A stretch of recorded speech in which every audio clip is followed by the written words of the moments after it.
It's Thursday, June 13th, 2024. Today, we don't have things you might not have heard. Today, we don't have slides. Today, we don't have news at the moment, and we weren't having actual video news all week. But today is the day that the Conversation Projects basically takes a shot to the gut.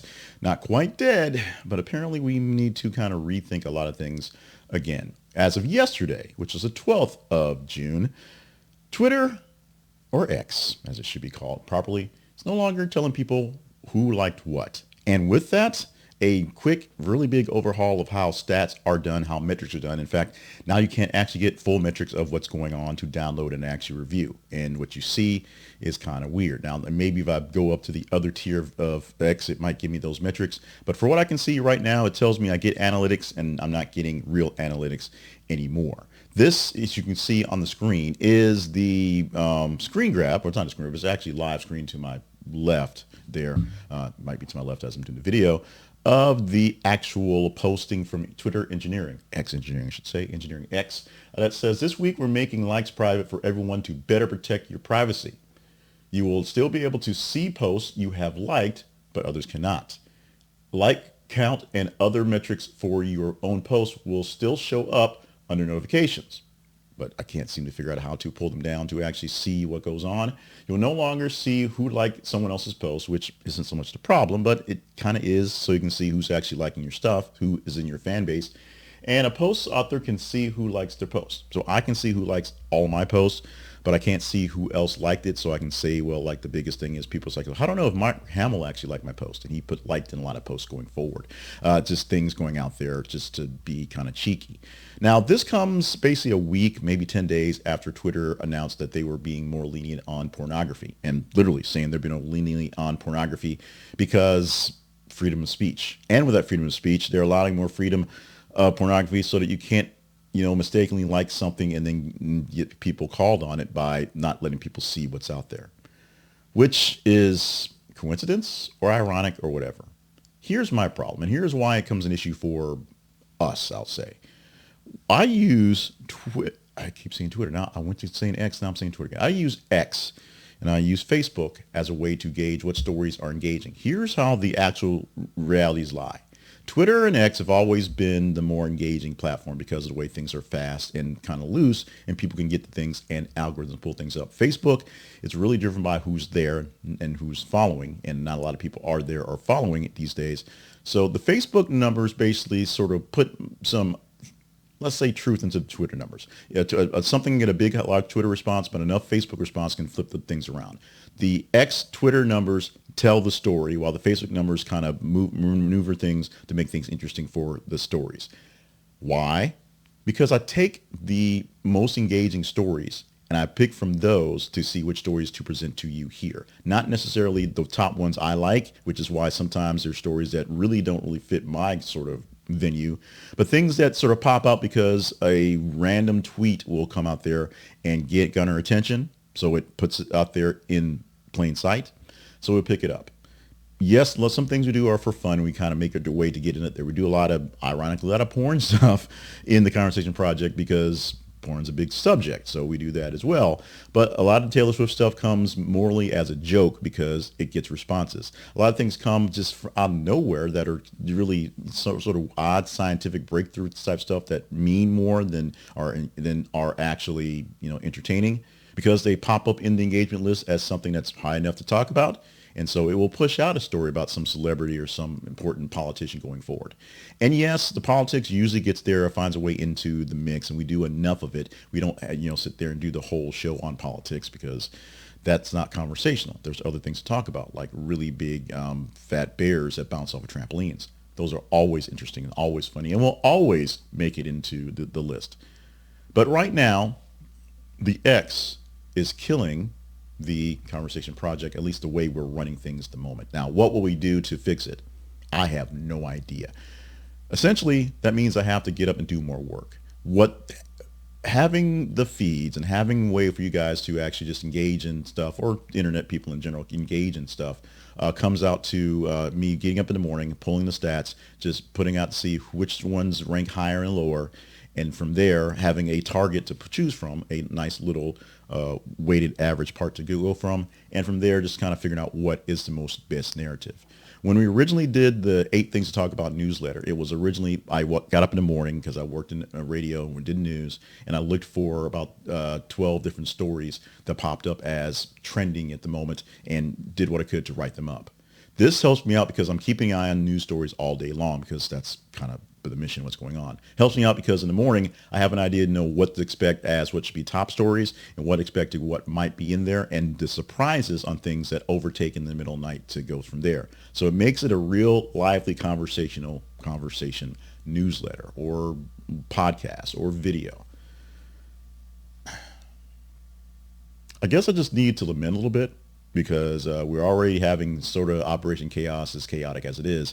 Today was the day I was going to tear down the computer and start working on the new stuff in the new place. So we weren't doing any videos or any audios in particular, other than the quick things you might not have heard, the TikToks, because I was still doing a newsletter. Today was going to be a couple more days of newsletter, and we're going to figure out the TikToks and then kind of go forward with building the new studio type stuff and how to engage with things going forward. But as it is, I literally can't go forward because in order to do anything, I've got to get up earlier. I've got to actually search out news, got to see what's going on, because I can't get the stats for the day prior. I can't do a real accounting of the day's prior engagement because Elon Musk won't let me. Literally, Elon Musk won't let me. So, will this make a difference? I'm going to make a thumbnail that's a big Elon is killing the conversation project.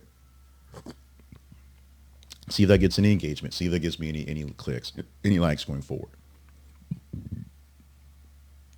In the description for this video,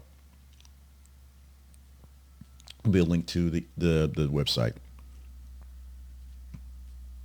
A link to where you can subscribe to the newsletter. I'm asking you, if you're seeing this and you're our fan, subscribe to the newsletter so you can get more things in. Right now, we're still doing, today we won't do it because we had this hiccup, but we're going to figure out a way to keep doing the newsletter for things you might have heard going forward, regardless of how we're doing the videos going forward. We're going to do that for a while till we figure out how to get the right stats. The Facebook stats just aren't enough engagement there to actually work off Facebook stats, and the ones that do get engagement are so sort of kind of wonky that what they do is they just pop those stories into the higher parts of the feed, so we have more engagement on more diversity in stories, but they really don't have enough engagement on Facebook, so it's there. There's links to Facebook in the videos as well, so you can join us on Facebook and you can maybe join that conversation, but many people are leaving there as well. I hadn't figured out how to get Blue Sky to give me stats, so Blue Sky is not quite an option yet, and Truth Social is a dumpster fire on top of a dumpster fire on top of a mountain that is on fire because of a forest fire. It's terrible, but we're going to do what we can to keep giving you engaging news, engaging stories. Like I say, this thing literally keeps me sane, keeps me from jumping off bridges and doing weird things. So you'll see more of me somehow doing something going forward. It's going to be a bit of a change. It may take a little longer than we thought, but we'll see what's going on. We'll probably do some more hot takes as it go along. I won't have a way to actually gauge the stories though. So as you know, some sort of literally engage on some score, what stories seem to be more active than others. So things like the stories of the week, which will just be what I like to talk about, as opposed to stories that were plucked from your engagement, or the weekly wrap up, which is literally can't happen because as of right now we'll be 3 days short of stats, is going to be an issue. The state of the conversation project is, we're not sure what the state of the conversation project is. We're going to work on it. We don't have the engagement tools that we literally had earlier today, yesterday, and then they went away. This is more of a sad story. Hopefully it's not too sad. Hopefully you enjoy the stories we pick up here and go forward. But right now, a bit of lamentation, a bit of just sort of sadness as X is killing us, and it's been doing this for a while. Twitter has been sort of doing what it can to stay active, stay relevant, and keep other people out of its pockets.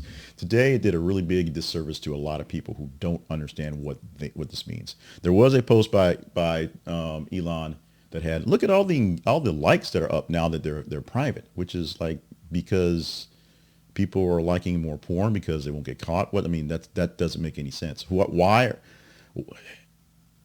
Why people are afraid of Twitter likes because you like things at random, because I like things at random and they pop up all the place. Why people are afraid to like certain things so they don't think get caught on Twitter, on X, it's ridiculous. Elon Musk is a billionaire, so he gets to do what he wants to do. It's just what it is. He got to be a billionaire, even if it's by stock and paper and just by just telling us, and we just sort of believe it. So he can do what he wants to do. He does what he wants to does. He is what he wants to is, and we have to live with what's going on.